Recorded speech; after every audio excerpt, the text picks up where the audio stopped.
오늘은 8월 4일 에스겔 35장 1절부터 15절까지입니다. 오늘 본문을 보게 되면 하나님께서 에돔에 대한 심판에 대한 예언을 합니다. 에돔을 심판하겠다. 에돔이란 나라를 심판하시려는 이유가 무엇인지, 그리고 우리는 이 본문을 통해서 어떤 은혜를 받을 것인지를 한번 보려고 합니다. BC 586년도에 이스라엘이라는 땅은 바벨론에 의해서 완전히 멸망하게 됩니다. 근데 바벨론에 의해서 멸망했지만 사실은 남쪽과 북쪽이 멸망이 좀 다르죠. 북쪽은 아수르에 의해서 멸망하게 되고 그 땅이 황폐해집니다. 그리고 BC 586년도에 남쪽은 바벨론에 의해서 완전히 망하게 됩니다. 그래서 이스라엘이라고 하는 나라에는 사람이 살 수가 없게 되는 거죠. 이스라엘 민족이 없어진 거죠.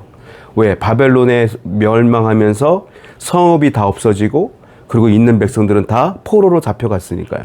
그러니까 빈 땅이 된 겁니다. 이스라엘 나라가 빈 땅이 된 거예요. 그런데 이 빈 땅을 호시탐탐 노렸던 나라가 있어요. 그게 어디냐면 에돔이란 나라예요. 에돔이 그 빈 땅을 차지합니다. 차지하려고 노력합니다. 그리고 그들을 이스라엘 백성들이 멸망한 것을 고소해야 합니다. 시편 말씀 보면 시편 137편 7절을 보게 되면 에돔이 이렇게 얘기해요.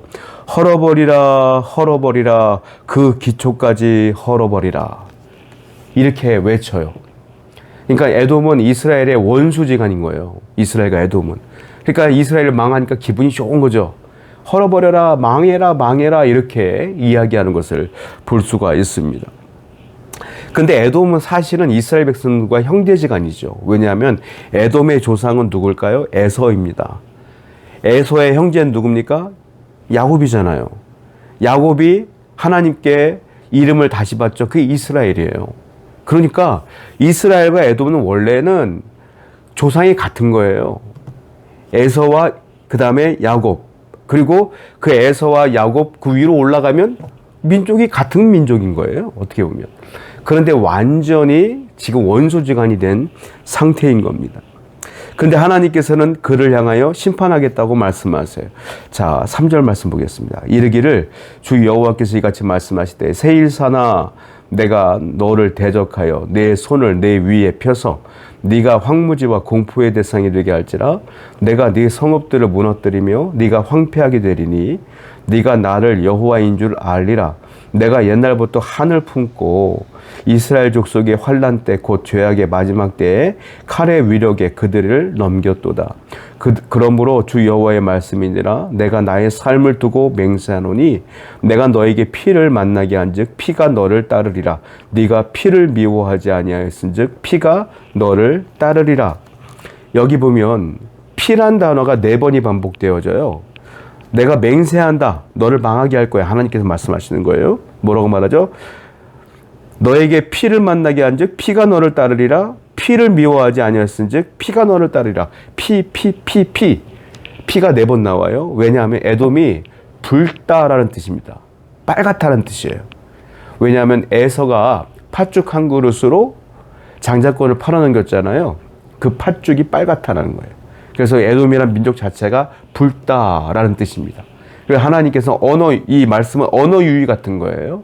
피라는 것은 빨갛다는 거잖아요. 그러니까 이 피는 바로 에돔을 이야기하고 있는 것입니다. 하나님께서는 그들을 멸망시키겠다고 말씀하시는 거예요.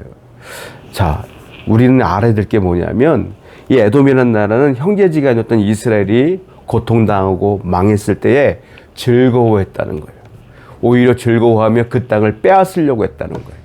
그래서 하나님은 그를 멸망시키기 위해서 첫 번째 이유가 있는데 뭡니까? 너가 옛날부터 5절 보니까 한을 품고 이스라엘 족속의 환난 때 이름만 나와요. 네가 한을 품고 있었다. 이스라엘을 대적했다는 거예요. 미워했다는 거예요. 원수 갚으려고 늘 이를 갈고 있었다는 거예요. 내가 그걸 좋게 볼 수가 없다 이 말입니다. 여러분, 형제가 어려움을 당할 때 고소해하면 안 돼요. 형제가 괴로워할 때에 즐거워해서도 안 돼요.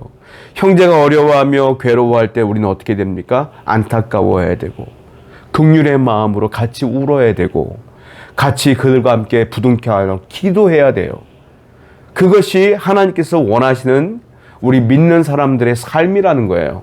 그런데 지금 에돔은 이스라엘이 고통받을 때 고소해하고 즐거워하고 기뻐하고 오히려 그 땅을 빼앗으려고 하고 한을 품고 있었다. 그래서 하나님 그걸 좋게 보지 않는다. 너도 망할 거야 라고 하나님께서는 말씀하신다라는 겁니다. 우리는 그렇게 해야 돼. 우리 모든 교회 성도들이 누군가가 괴로움을 당하고 어려움을 당하면 아, 내가 그럴 줄 알았어. 평상시에 그렇게 살더니 내가 그럴 줄 알았어. 그게 아니라 그 사람이 어떠한 삶을 살았든지 간에 지금 힘겹고 어려운 삶을 살고 있다면 위로하고 같이 울어주고 기도해 줄 줄을 믿어요. 그것이 교회요. 그것이 성도요. 그것이 아름다운 천국 백성의 삶이에요. 오늘도 그렇게 우리 모두를 보듬고 살아가는 여러분 되기를 축원드립니다. 10절 말씀 볼게요. 네가 말하기를 이 두 민족과 두 땅은 다 내 것이며 내 기업이 되리라 하였도다. 그러나 여호와께서 거기 계셨느니라. 자, 에돔이 기회를 잡은 거예요. 바벨론에 의해서 멸망하고 아수르에 의해서 이스라엘이 멸망하니까 그 땅이 비어 있는 겁니다.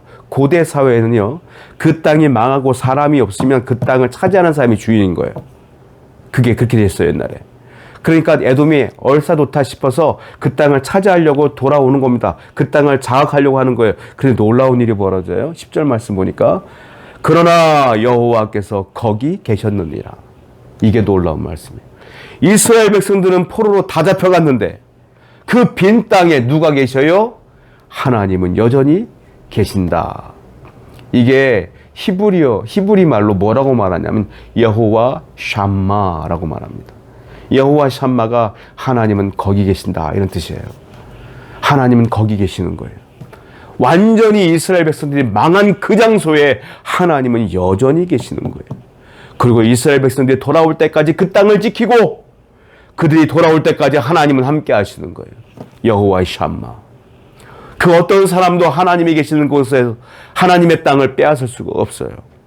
우리 하나님은 어떤 하나님일까요? 여호와 샴마요. 지금도 하나님은 거기 계셔요. 여러분들이 고통당하는 그곳에 하나님이 계셔요. 여러분들이 망해가고 있는 그 장소에 하나님이 계셔요.